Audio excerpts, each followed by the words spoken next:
Well, hello there. Today we are going to talk about my past, present, and future of books. What I've finished, what I'm in the middle of, and what we're going to get into. So let's go.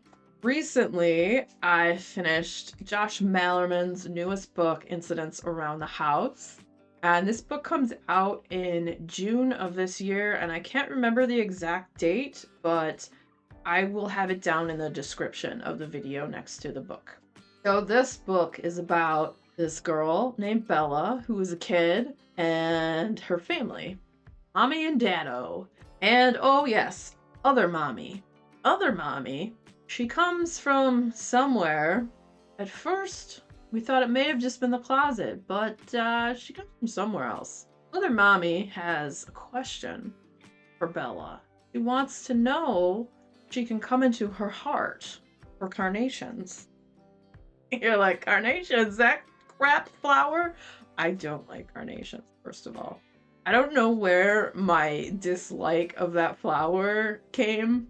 I remember doing like weird experiments with them, where you put food coloring in the water and you put them in there and they suck up the dye and you can turn them to like these ridiculous colors and whatnot. But anyways, I don't know. I don't like carnations. No offense to the carnation flower. I don't know what my problem is with them. Anyways. Other mommy is looking for reincarnation. So that's why she wants to come into Bella's heart. This book is super creepy and it's really unique having it come from a child's perspective because you get like the child's thought processes. And I feel like this is kind of how a kid would think because, there's a lot that's confusing when you're very young.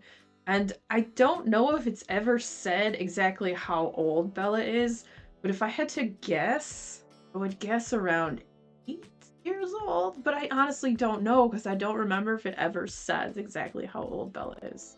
I know she's in school. We got that. Other mommy wants this thing. That's what friends do, right? Friends help each other out. And at first, Bella's not really afraid of other mommy, but then other mommy becomes a little intense and creepy. Sometimes other mommy's face is on the side of her face or the bottom of her face, or, sometimes her eyes will be in the ceiling or her mouth's just open really wide, like it's gonna swallow everything up. At first, it's not as intense, but then at a point, other people start to see other mommy. And so at one point, they pack up everything and they try to outrun other mommy, but other mommy seems to be following them. This book is it's creepy. It's so weird. I think it's not a book for everyone that everyone will like, but I liked it. I liked that it was very different from anything I have ever read. I don't know that I've read anything from a child's perspective experiencing this like weird haunting. And what is other mommy? Where did other mommy really come from? These are questions that are up in the air that, we just don't know. And then what do they do about it? When you're in this weird paranormal situation, who do you reach out to? Who do you get to come and help you with this? It's like, you go to a priest, you go to occult people, do you try to find someone who deals with the paranormal? Like, what do you do in this situation? And I enjoyed it quite a bit. I think it was an addictive read because I read it within 2 days. I flew through it and it was very entertaining. It was quite the intriguing and interesting read, but I could see how this won't be for everyone. I don't know that everyone wants to read a book from a child's perspective, but I thought that was pretty cool. So that's what I finished recently. Currently, I am in the middle of the book Island Witch by Amanda Jayatissa. It's about this girl named Amara. She's 18 and she used to kind of be training under her father, who is a medicine man of sorts. He deals with if there's problems with weird spirits that are attached to things, blessing people's homes, healing the sick, stuff like that. And she's training under him. But there starts being these attacks in the jungle. So they're in Sri Lanka, and this takes place during the 19th century when British colonialism was happening. And so there's been all these attacks in the jungle on men that are unexplained, and none of the men have seen the attacker. And so the blame has been falling on Amara's father because he's this medicine man. And because also with British colonialism, these people are pushing their agenda of religion and Christianity, and maybe if they didn't use it in such a horrible way, it wouldn't be such a bad thing, but they use Christianity, which seems to be an excuse for being a bag of a person. So, they're trying to cast her father as the bad guy.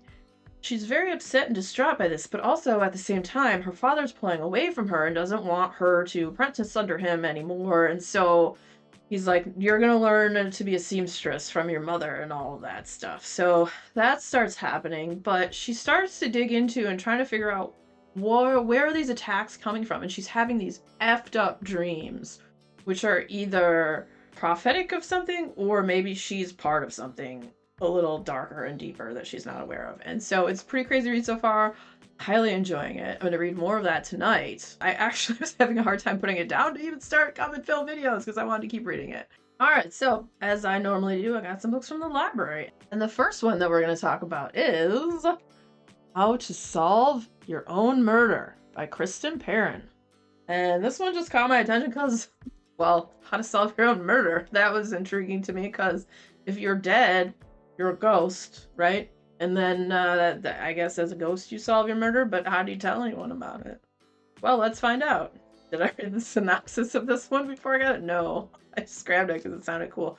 Also, it's on Jimmy Fallon's doing like a book March Madness right now, and it was in the final 4.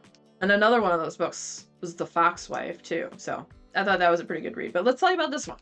How to Solve Your Own Murder. Frances Adams always said she'd be murdered, and she was right.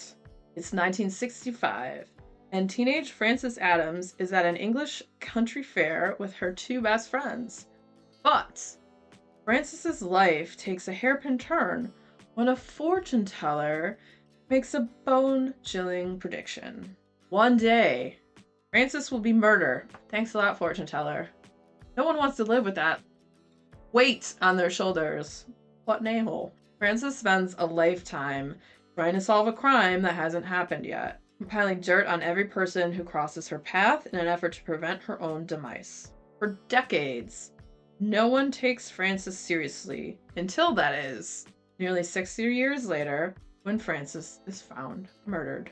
In the present day, Annie Adams has been summoned to a meeting at the sprawling country estate of her wealthy and reclusive great-aunt Frances. But by the time Annie arrives in the quaint English village of Castle Knoll, Frances is already dead. Annie is determined to catch the killer, but thanks to Frances's lifelong habit of digging up secrets, it seems every endearing and eccentric villager might just have a motive for murder. Can Annie safely unravel the dark mystery at the heart of Castle Knoll? Or will dredging of the past throw her in front of the path of a killer? As Annie gets closer to the truth and closer to the danger, she starts to fear she might inherit her great-aunt's fate instead of her fortune. Dun dun dun! Well, color me intrigued. That sounds like that'll be a fun read. Okay, so this next one is a Book of the Month pick, and honestly, pretty much most Book of the Month books I've read have been fairly good to fantastic. So I feel like most of the ones I've read have been really good. So we picked up A Fate Inked in Blood by Danielle L. Jensen. A good cover, very pretty. So let's tell you about it. Bound in an unwanted marriage, Freya spends her days gutting fish, but dreams of becoming a warrior and putting an axe in her boorish husband's back. Let's go! Freya's dreams abruptly become reality when her husband betrays her to the region's Jarl, landing her in a fight to the death against his son Bjorn. Well, that's awkward. To survive, Freya's forced to reveal her deepest secret. She possesses a drop of a goddess's blood, which makes her a shield maiden with magic capable of repelling any attack. And it's been foretold that such magic will unite the fractured nation of Skaland beneath the one who controls the shield maiden's fate. Believing he's destined to rule Skaland as king, the fanatical Jarl binds Freya with a blood oath and orders Bjorn to protect her from their enemies. Desperate to prove her strength, Freya must train to fight and learn to control her magic. all while facing perilous tests set by the gods. The greatest test of all, however, may be resisting her forbidden attraction to Bjorn. Ew. Her stepson? Oh, come on. If Freya succumbs to her lust for the charming and fierce warrior, she risks not only her own destiny, but the fate of all the people she has sworn to protect. Wait, is this some sort of weird stepmom porn? Because, yeah, what? Is it the same Bjorn, or are there two Bjorns? It's probably the same Bjorn. Alright, well, I guess, yeah, we'll see. Will this book be stepmom porn? I don't know. I'll have to find out. Next up, we have Where You End by Abbott Kaler. And I picked this up because I like the weird, creepy bunny masks that were on the cover. This one I did actually read the synopsis, and I thought it sounded weird and good, so let's tell you about it. When 22-year-old Cat Bird wakes up from a coma, she sees her mirror image, Jude, her twin sister. Cat remembers nothing except for Jude's face and name. As Cat tries to relearn her history and identity, she trusts Jude will provide all the answers.